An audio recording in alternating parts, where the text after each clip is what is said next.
এটা কংগ্রেস আমলের caged parrot নয়। ইডি সিবিআই কে স্বরাষ্ট্রমন্ত্রী প্রধানমন্ত্রী পরিচালিত করেন না। আমাদের নেতৃবৃন্দের কাছে আমরা পশ্চিমবঙ্গের বর্তমান অবস্থা জানাবো, অভয়ার মা বাবার আবেদন জানাবো, এর বেশি কিছু নয়। অভয়া মঞ্চ যে ডাক দিয়েছে 9 তারিখে সামিল হতে, আপনারা সামিল হবেন? হ্যাঁ, আমরা কর্মী সমর্থকদের বলেছি রাজনীতির পতাকা বাদ দিয়ে সেখানে সামিল হন।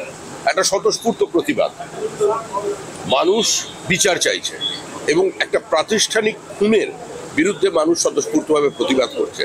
এই আন্দোলনে সবাই সামিল হবেন, আমাদের কর্মীরাও যাবেন। বাঙালি হেনস্থা নিয়ে এ সমস্ত মুখ্যমন্ত্রী গল্প করে এই ধরনের আন্দোলন করে পশ্চিমবঙ্গের যে সমস্ত পরিযায়ী শ্রমিকরা বাইরে আছেন তাদের সর্বনাশ করছেন। ছোট ছোট ছেলেমেয়েরা ছোট ছোট চাকরি করেন বিভিন্ন প্রদেশে, তাদের ভবিষ্যৎকে অনিশ্চিত করছেন। বাঙালির শেষ সর্বনাশটা, শেষ পেরেকটা পুঁতে দিয়ে যাচ্ছেন মুখ্যমন্ত্রী।